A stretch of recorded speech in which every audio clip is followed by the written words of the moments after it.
You have right here a blank slate. And Hmm. now I can take like I can go, okay, I want this bed to be in here. I want this particular patient to be in the bed. Like this is what I want set up versus like it's already set up. It just is the way it is. But I can kind of go in here and say, I want this patient over this patient. I want Vincent, or I want somebody else. I want Millie instead of Vincent or Really, something yeah. like that. And it makes it more like the simulation lab because then I can just kind of pull things in and put them in where I want them to be. I often tell new users now when I'm training them that teaching in VR is you're a little bit of a stage director, right? It's like what's my set? Who are my characters? What are my props? And you're Yep. bringing this all together in the story that you're telling, which is wrapped around your learning objectives, right? Yeah, Like that's it. I always love showing off the cardiovascular one you did with the elderly couple in the apartment. Yeah. And, I mean, that's great. That's just awesome. You got the stretcher over there and you got the bags out. And Yep. that's just perfect. And I love to show that because I go, this is an example of that, right? You're telling a story here and you're putting your learners in that place where they could likely have never been or had the experience in real life. Where some instructors get caught up is, they're very used to the mannequin model, which is very procedurally generated, right? They're thinking of step one, two, three, and VR is a little bit different. You can build those steps in, but it's around the context of the communication that you're having with the Yeah. student. Um, and Yeah. And so, once you it's not learn, so much about inserting, show me how you insert an IV, but knowing that you're going to insert it at a certain point. yeah. Yeah, when I did my interview to come to Madison College, it was I had a 15-minute teaching demonstration that I had to do. And the demonstration was on tension pneumothorax, how to decompress a chest. Mm-hmm. Okay. And and what I said at the beginning of my teaching demonstration is I'm not going to go over how to decompress a chest right now. I can show you that skill in about a minute. It'll only take me about a minute to really, show you exactly how to do this skill because the skill itself is actually an easy skill. What I'm going to go over in this teaching demonstration is the reasoning behind actually performing that skill on a real human being. Because I can show you how to needle decompress a chest. I usually say in 30 seconds, I can show you how to needle decompress a chest. I can show you the correct landmarks. I can show you how to hold the needle correctly. I can show you the needle that you need to choose, right? You need to choose a 10 gauge and you need to hold it this way and then you need to push it down and here's where you need to push it. But but that's a very, very small part of what it takes to needle decompress chest. Like you need to know what are the lung sounds like? Is there any JVD? Why is JVD important? Mm-hmm. Why is it important to know whether or not the lung sounds are there or not? Um, and if you can't hear the lung sounds, what are other ways that you can determine? Like, what are the things that you can do? What are the whys behind the actual skill itself? So it was funny because I had this 15-minute teaching demonstration that I had to do. And I spent about 13 and a half or 14 minutes going over here are all the reasons that I needed needle decompress chest. Here are all the signs that I'm looking for to determine whether or not I'm doing the right thing. And here's all of the outcomes that I would be looking for to determine did I do the right thing. Mm-hmm. And then I said, the one of the people that was evaluating said, we're coming up on 15 minutes here, and I need to know how to do this skill. Like, are you eventually going to show me how to do this skill? And I was like, look, I still got 30 seconds left. I got plenty of time. And that was it. So to Mm-hmm. learn the skill itself, the haptics to perform the skill, yeah, it doesn't take a whole lot to really teach that. And you can do practice over and over again on fake arms or on real people, in your class, of course. But to really understand why you're doing what you're doing, that takes way more time and takes way more understanding of a particular situation. Yeah. Yeah, it's the difference, I think, between, that term, cookbook medicine, where I can follow step one, two, three, kind of out of a manual, if you will, and figure out how to do something. But understanding the why you do it that way, that is the whole other level that I think we're trying to get to with Yeah. these students. You know, and, Yeah, and and it's interesting that you mentioned cookbook too, because like, when I first started making meatballs, right? Mhm.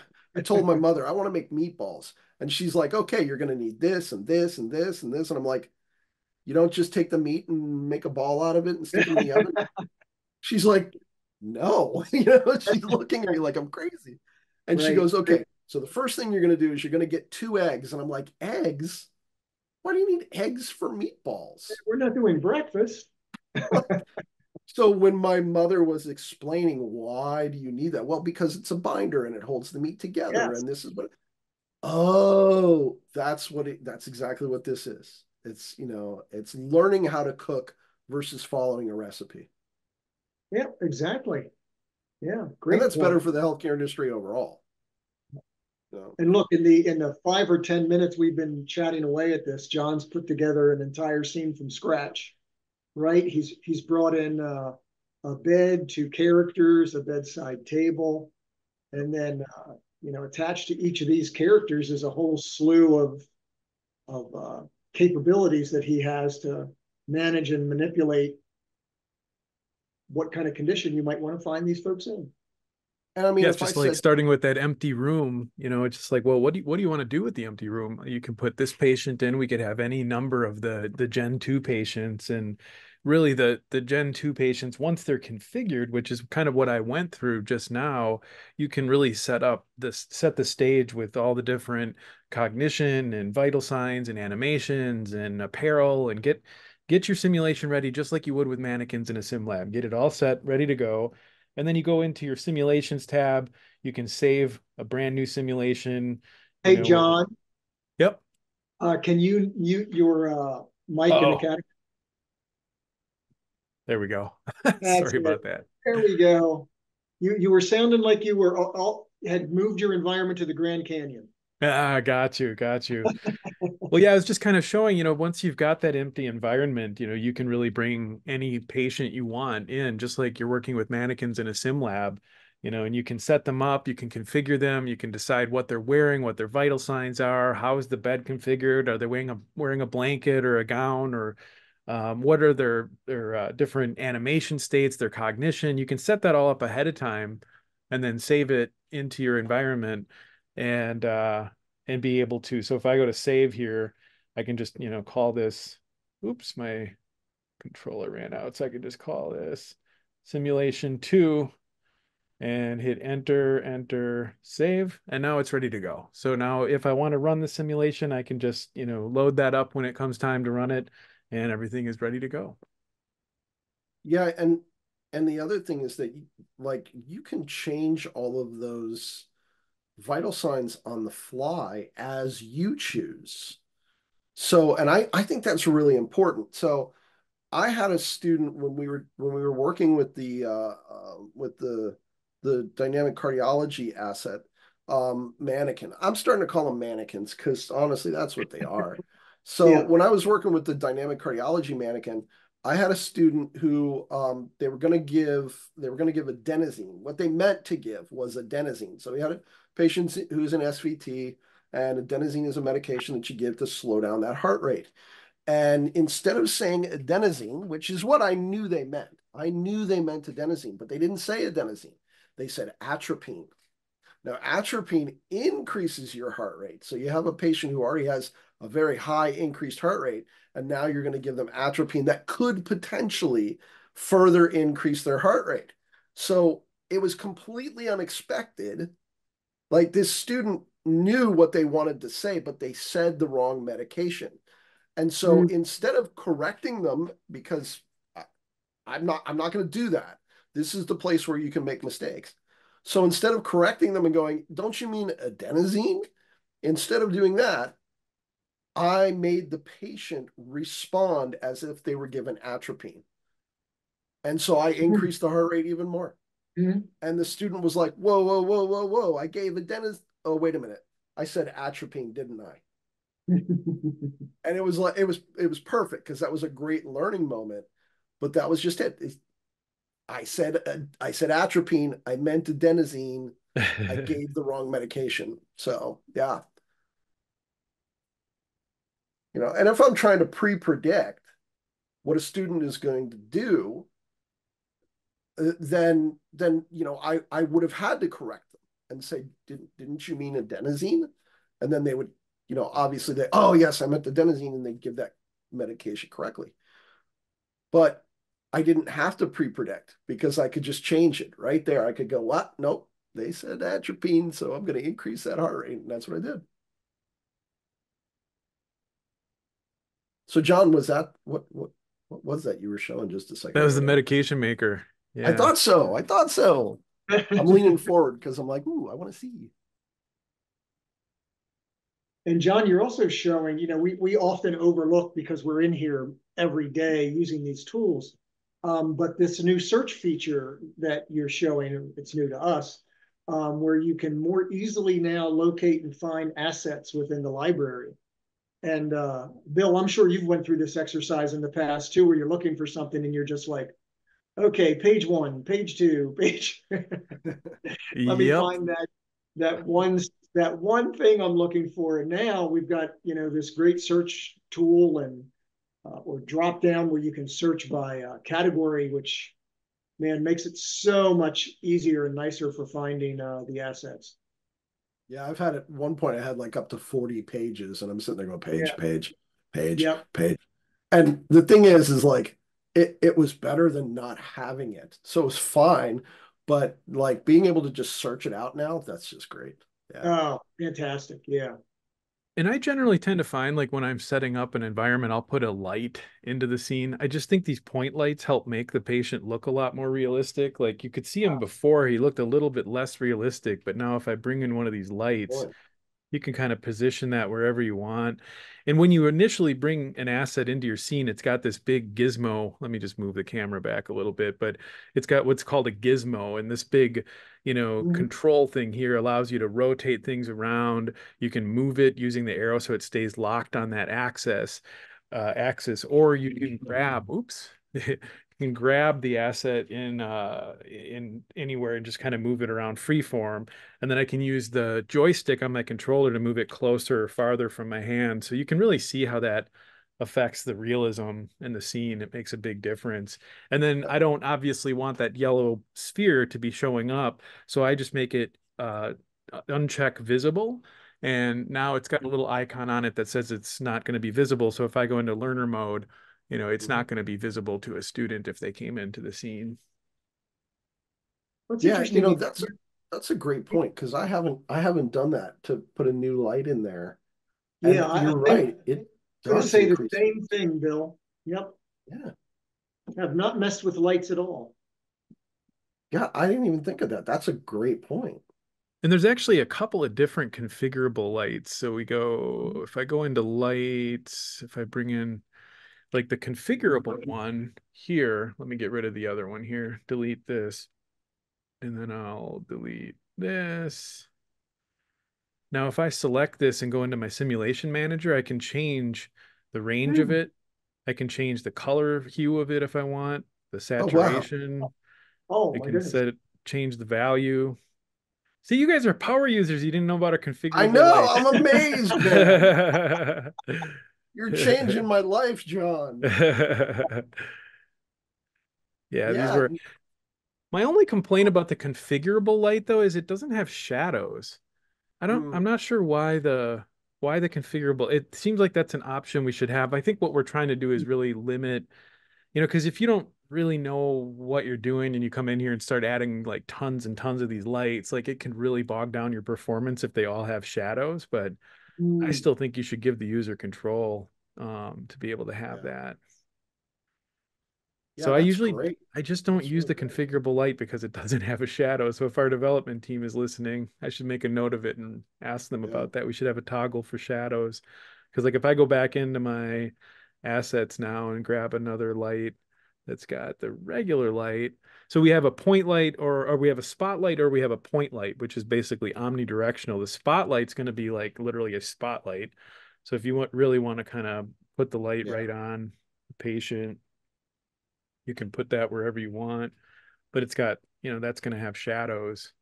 We can kind of I move it. think of that if I were setting up, if I were using the surgical suite that we have in here, John, and I wanted to sort of change the way the light shows on what it shows, I could do that with that spotlight. That's yeah, and then and even dental, right? So you're talking about dental. You could even make that light where it's manipulable by the person in there. So if you have a student that's in there and they're doing dental care or learning dental care, and then they want to pull that light around and sort of spotlight on certain areas, they could do that. That's really cool. And you can Mm. really use it to choreograph a simulation in terms of what you want the focal point to be. Like you say, if you've got a larger scene where there's a lot of things going on, if you're at like, Disney is like the master of this. If you're at Disney World or Disneyland, they use lighting in a masterful way where it like Mm. if there's a light at the end of the hallway, it draws your attention to it, and you know that that's where you really should go. And you can really draw attention to like, okay, this is the focal point of what we're working on in the simulation. Yeah, so true. And while I'm mentioning, I should say the Acadicam that we're using, obviously if I turn this Acadicam off, and you're seeing my first person view. Now, if you've got students that are in a simulation and you want to see what they're doing on the monitor, this view will make you dizzy very quickly. Like for Yep. me, like I can't look at what someone's doing in VR mode in first Mm. person because it immediately makes me dizzy. But if I turn my Acadicam on, this is just an asset that I place in the scene and I can put it wherever I want. I could have multiple Acadicams in the room. I can then turn that on and I can turn off my menu if I want. I was just showing it to kind of show what the menu looks like, but I can turn off the menu and then I can kind of deselect it. So now you've got like a static view and you're not looking at it through my eyes. Mhm. So having an Acadicam in a simulation is a great way. If you're building this from scratch, you open up the med surg room, you put the patient in here and you're ready to go. You also want to add an Acadicam because then you can have that static view and you can see that on the monitor to kind of watch the simulation as it I unfolds. I use this a lot with the when we're having the nursing students come in and do simulation, and then I have an 85-inch TV in the front of my room, and I want it to be projected up there. I want that to be up there Mhm. so that the instructor that's out there watching can feel like they're actively involved, and it works great for that. Yeah, and what's nice is even using multiple ones. I like to tell folks it can be like the nightly newscast, right? And that you can go from the main anchor to the weather person to the sportscaster and then back. And for that passive audience view, it's great to be able to switch between different perspectives in a room like this so that you can get different angles on what's happening.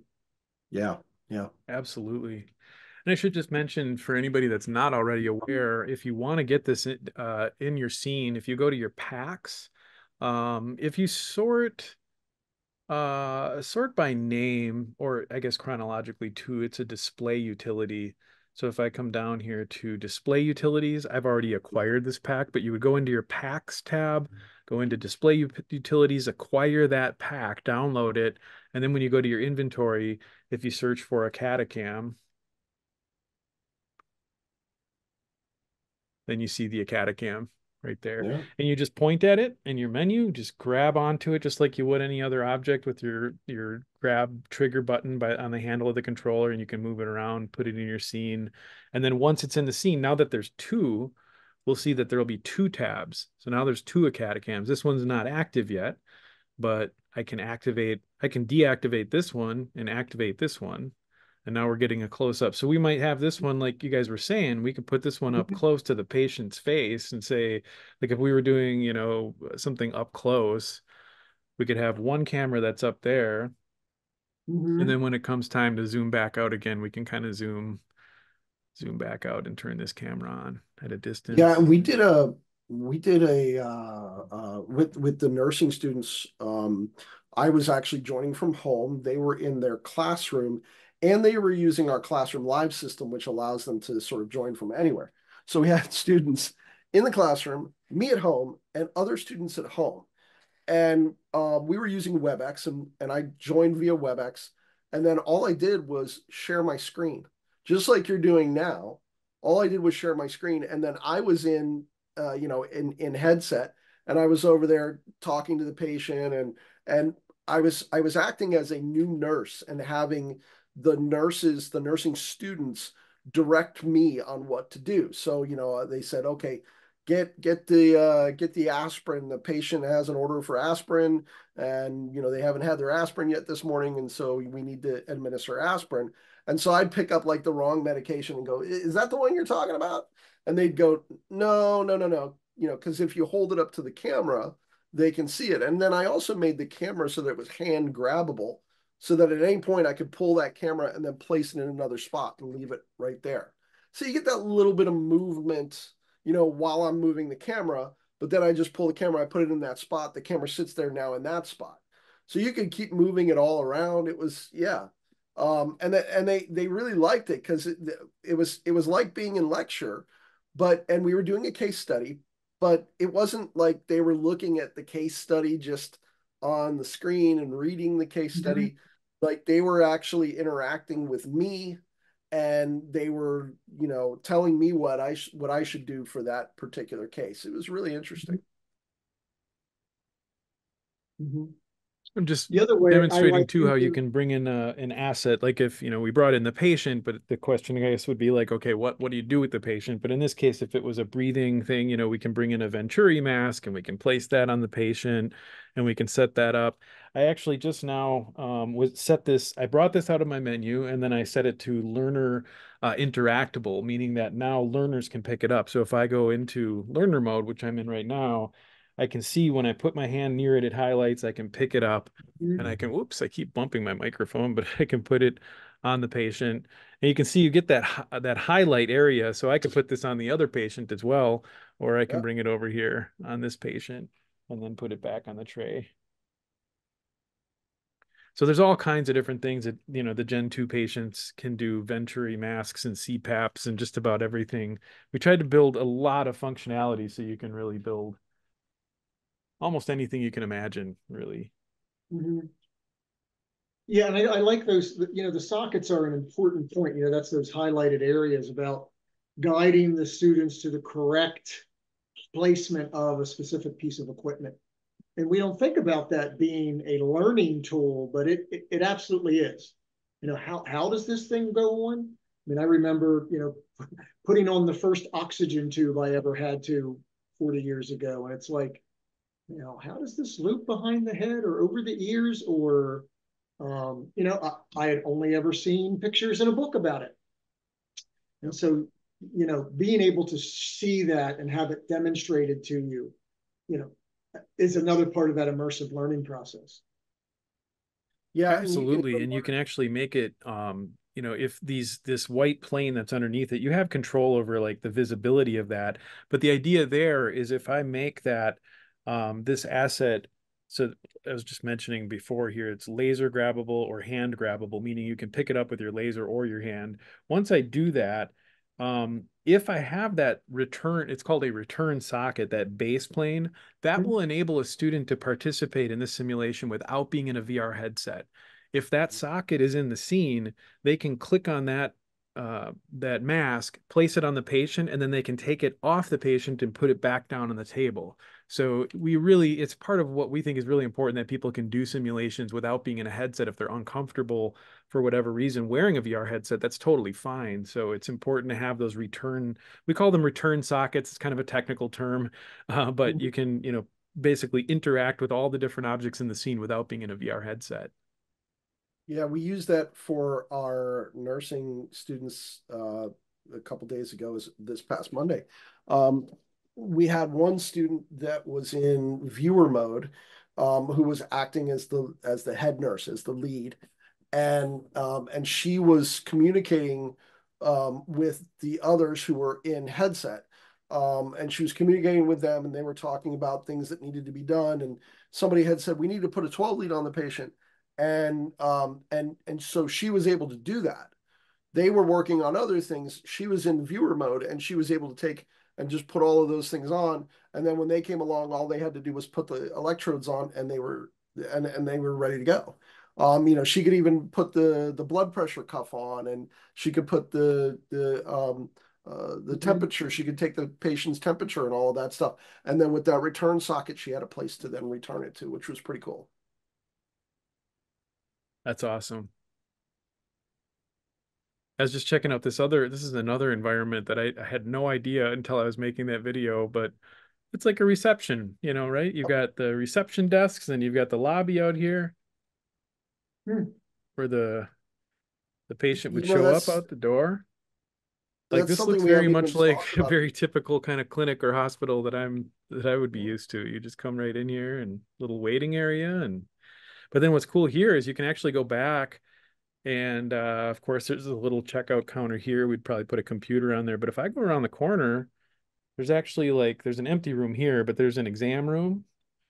And the exam room, I think, is quite a bit more accurate to a real exam room than the other exam room that we have. This one actually has, patient seats and, a little stool and a little sink. Like this is pretty typical of a clinic that I'd be used to as well.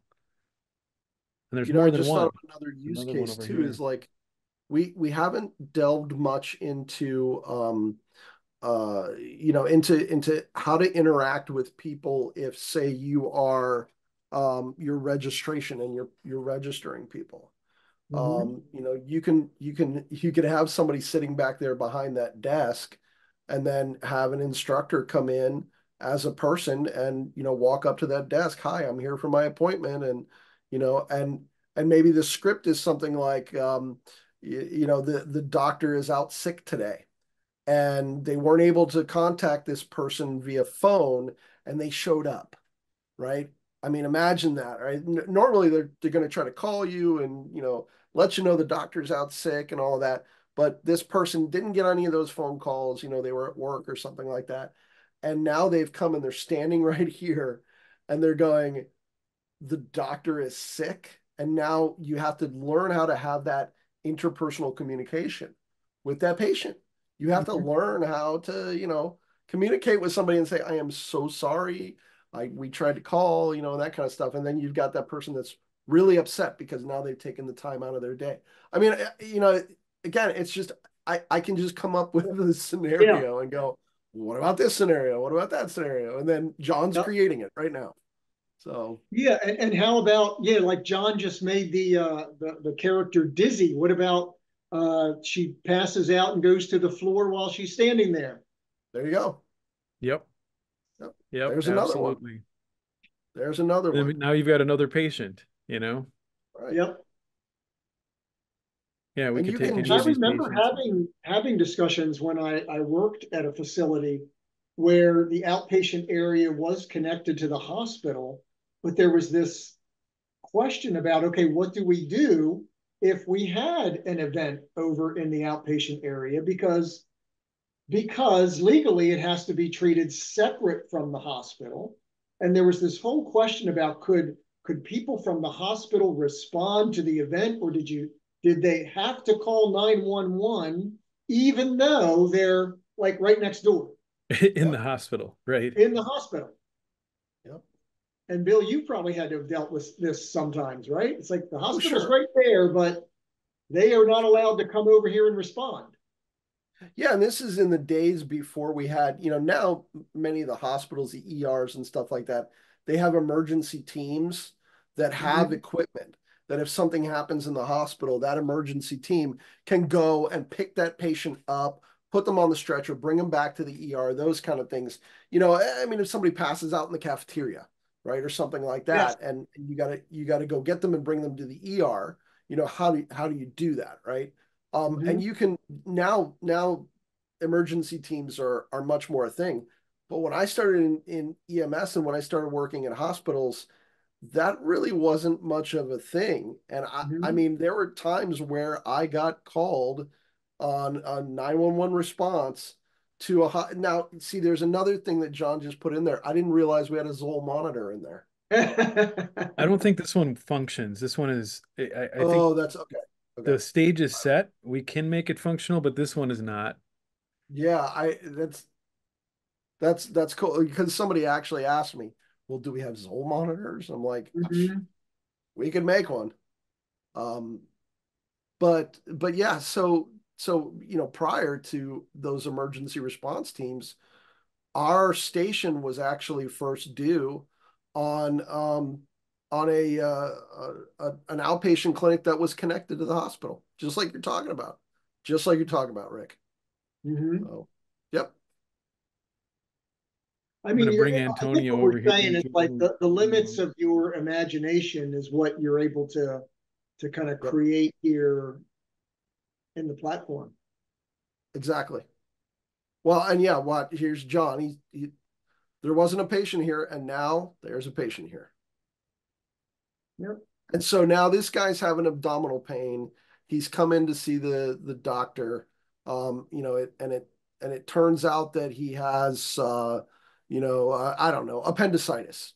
And the appendicitis has gotten so bad that it's causing him to begin to go septic. So make him really pale, John. Yeah, let's see. I can go into his.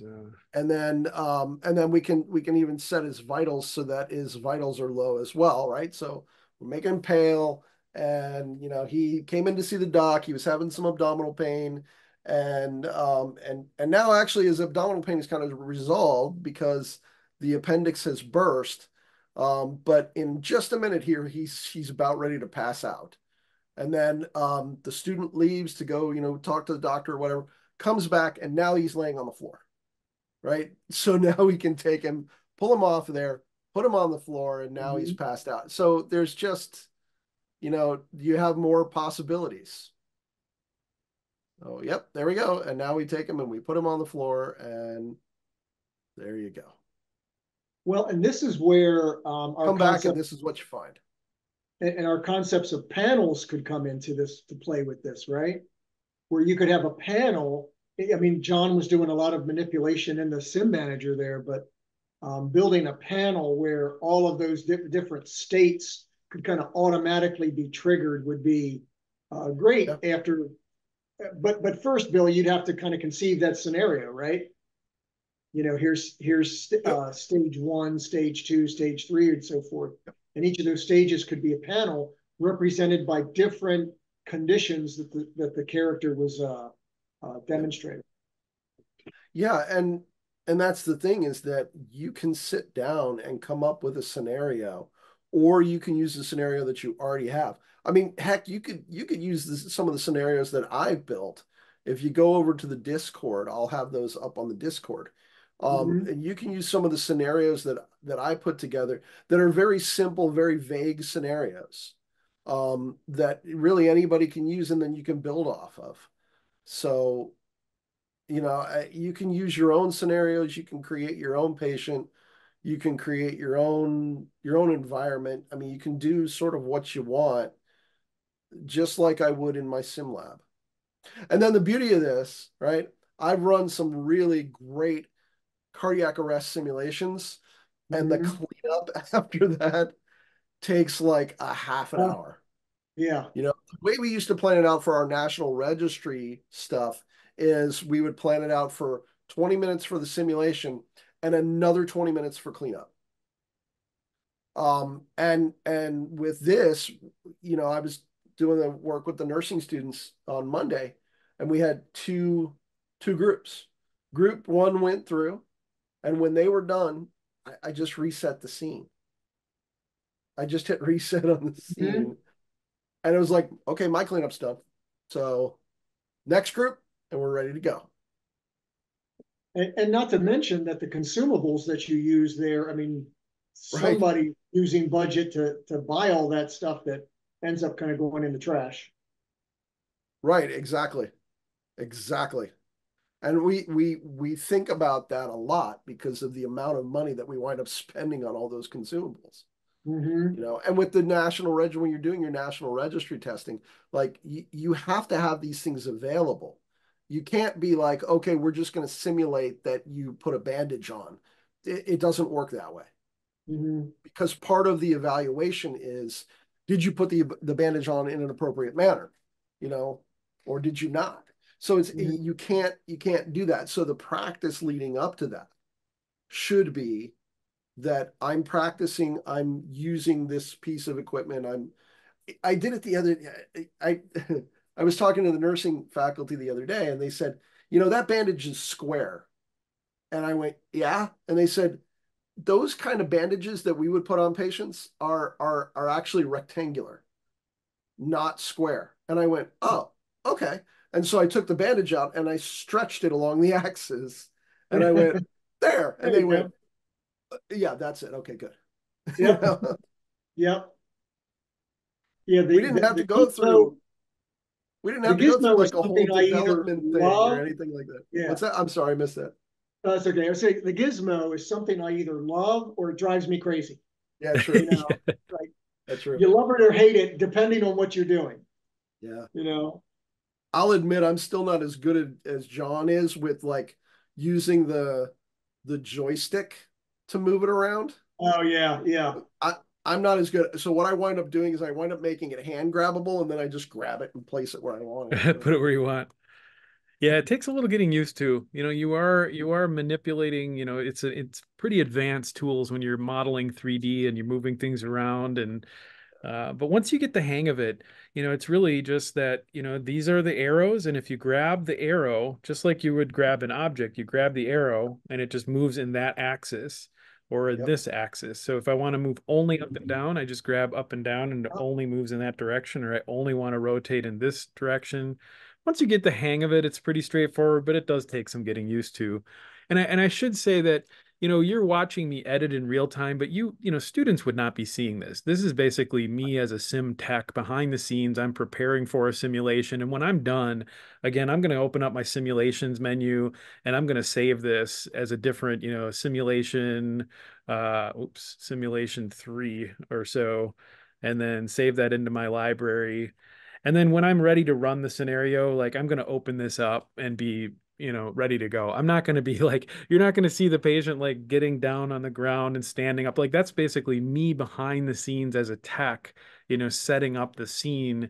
And then when Mhm. it comes time to bring your students in, they're not going to see any of that. They're just going to see the patient and, really be focused on the learning objectives. But yeah, I mean, it still does amaze me that, again, we're sitting here, Bill and I are chatting, and you're building behind the scenes. Like in 10 or 15 minutes, you've got this room populated with a bed and a patient and a nurse and two family members. And I mean, that was like 10 minutes. And that's the thing is like a lot of people come to us and they say, well, how many scenarios do you have? And like Bill said, it's like, well, we might have one scenario now because now Mhm. it's about communicating with family members. But maybe we just have another scene where the family members are gone and it's just the providers talking to the patient, and it's a completely different scenario. Now it's, breaking Mhm. bad news, or it's, having a discussion about, or maybe the patient is crashing and it becomes an urgent care kind of a thing. It can be anything you want, like whatever scenario you want to run. If maybe it's a respiratory issue and we need to solve, which kind of oxygen adjunct do we want to introduce into the scene? Anything you want, you can change it, and on the fly. It's pretty straightforward. Yeah. Did you see the ambulance bay, Bill? No, I don't think I've seen that one yet. Check this out. Oops, we still have to. Wow. So if we want to Uh, completely wipe the scene, we got to be able to go Yeah, new gotta go to new. simulation. Yeah. Yep, hit new. Otherwise, I just but you changed know the what? environment without changing the actual. I like that you showed that though, because basically what you were showing was the ability to change the environment around the scene you've already created. Yeah, exactly. I could have just left them in there, and maybe the simulation's happening in an ambulance bay. It it looks a lot like the Madison College ambulance bay. Yeah, I It's think pretty you cool. sent us photos of what you wanted it to look Oh, is that like what? Okay, a cool. long while ago. Yeah, yeah. We'll bring an ambulance in here. Let's see. Then we've got an ambulance. We'll put the ambulance in here. And this one I think is all opened up. So you can see all inside of the Yeah. ambulance. But then we've Yeah. got Well, another one that's configurable, I think. Uh, when I maybe teach this one. operations, one of the things that I teach is why do things go where they go in the ambulance? Mm-hmm. It's Yep. that simple. And what I can do is, this could be a live thing where I have the students in there with me, or it could just be a recording. And I could do a recording of me sort of going around the ambulance and saying, okay, the reason that we put this in this place and the reason we put this in this place, and that's why. Yep, absolutely. And there's a transport button up there. What's the transport button? Yeah, I'm gonna make the inside teleportable in my menu here, and I'm gonna get this out of the way. And then I'm actually gonna get in here and I'm gonna close the door button here. Oops. I don't know that we can there we go. That would actually probably be an issue in real life too. Yeah, it is. So we're in and we can hit transport. There we Oh, go. we got the sound effect. We're on the road. Nice. Oh man. All right, we've arrived where we want to go.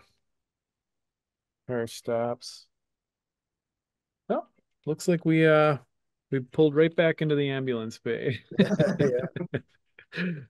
But what you would do in a situation like that, the way we designed it is you would go in and you can transport, and then you would load another scene. So for example, I would potentially save this scene and we'll call it ambulance bay. And that's where our simulation is going to begin. You go in, you begin the transport, or maybe you start actually downtown somewhere, and Yeah. then you load the next scene while you're in transport. So when you open the doors, then you're in a different environment. Then you're in a hospital. Yeah. Yeah. Yeah. Because we could go to let's see here if I want to go to a different, yeah, maybe we'll load up the one of the MCI scenes, Yeah, there you go. and we could have had this ambulance there and you're transporting from an MCI scene. Mm-hmm. MCI meaning multiple casualty incident. I learned that from Bill. We did some learning, didn't we, John? Yes, we did. So here's our Well, that disaster scene. shows you how effective the platform is. Yeah. I always say I can't believe it's been 5 years, It has been a while. or It sure in has. in September actually it'll be 5 years. Um, that we've been doing this, and John and I used to sit and just talk, about what things should be in here, how should we configure it, what do we need to do. We put in start triage and salt triage. We put those in this mass casualty scene, and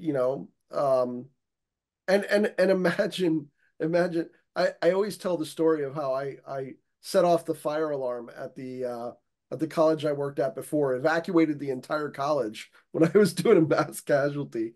And unfortunately I don't get to do that anymore because now it's in virtual reality, so I don't get to set off fire alarms anymore.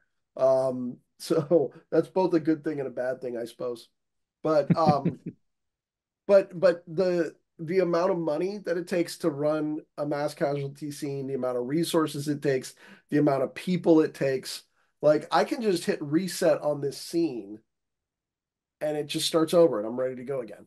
Mm-hmm. Bring the next group in. So Yeah, and this one you can do synchronously, or you can do facilitated, so you could, or asynchronously or facilitated. So you could have this set up with each of these panels. So when you come in here, we can see the patient condition. I don't think this one's actually been configured yet. So the panels are here, but we haven't actually set these values.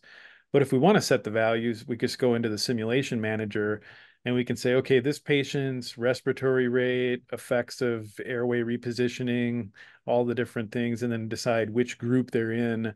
We'll call this one minor. So then the student can come in or the learner can come in and go through those different assessments and get to the group assignment. And we'll say this one's got pretty minor injuries, and that's correct.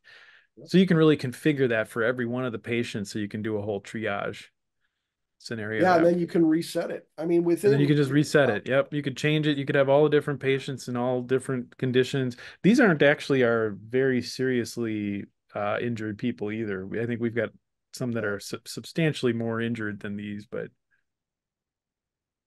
Hey, John, I just want to yep. be, I'm going to take the role of the timekeeper and let you know that we have really less than 4 minutes left in the Awesome. hour. Awesome. I want to show you guys one thing. Have you seen the new Acadicam? You I know, I don't was going to ask think you, so. it keeps coming up in there when you searched for Acadicam earlier, and I've seen it, but I've not gotten to play with it. So check this out. I'm going to make it learner grabbable.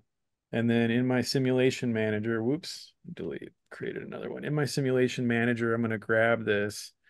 I'll turn it on so you can kind of see the look of it. But what you can do is go to the motion tab and you can change the snappiness to slow it down and then have it follow its handle. And then you can lock rotation, you can lock different aspects of it. Um, but now, if I grab onto this, see how it just sort of like Oh, smooths Oh wow. man, along that path? You know what I meant? What I might do is actually, I'm going to turn the view off so that you can see it from my perspective as a person that would be using, and I'm grabbing onto the handle, and then it slowly catches up to the Oh, handle. wow. Isn't that okay, cool? that's cool. That's like a slow cam, like a Yeah, dolly, like it's Like a on a dolly. dolly. yeah. Exactly. But you Oh, can That's that's lock it like that's right gonna be now. great. I have it Oh locked so man, I'm not going forward or backward because I locked rotation, but you can lock any of those orientations. So you can really create like pretty hmm, cinematic views when you're that's actually, gonna as you're creating video. that is really that's gonna cool. be really great for my recordings now. And then I Yes. can take this panel, I can attach the Acadicam panel to whichever side I want. So I can go front or I can have it face me. So if I go to back to my simulation manager, I'll turn it on. I can actually re-snap that so that it faces me as well. So you're seeing what folks who are watching the camera are seeing. Yeah, exactly. Oh, that's Isn't great that because there were cool? times when I stood in front of that Acadicam and I'm like, I wonder if people are seeing what I think they're seeing. Hey, look, I'm photo bombing John's selfie there. Yeah, you are. Yeah, you are.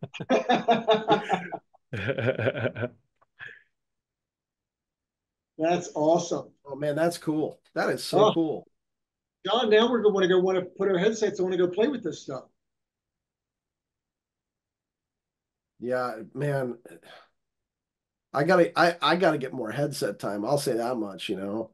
For me, it's because so much of what I'm doing now, I mean, we're doing 4 and 5 classes a week. I Wow, mean, that's this awesome, Wow. Bill. week alone, I had 5.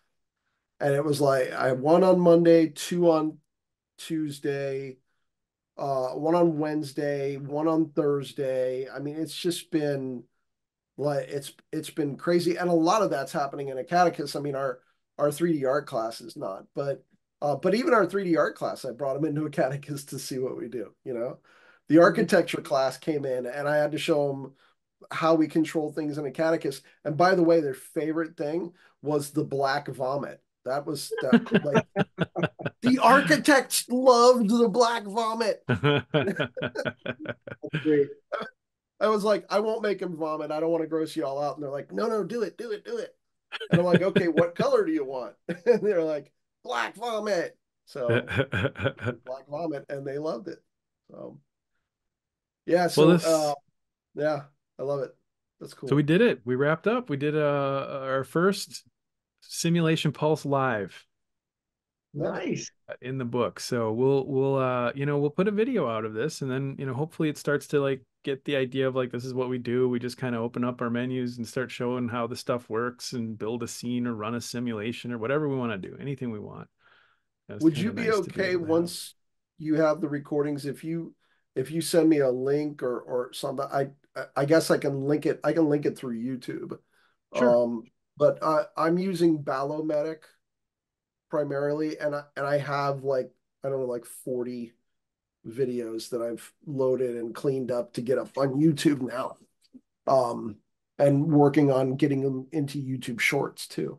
Cool. So, Awesome. yeah, right on. Oh, I have a one-on-one with Carly. So, Oh, We yeah, we have I our have score. one. awesome. Thank you guys. Have a All great right. weekend. Thanks, Appreciate it. Jon. Take care, guys. Bye-bye.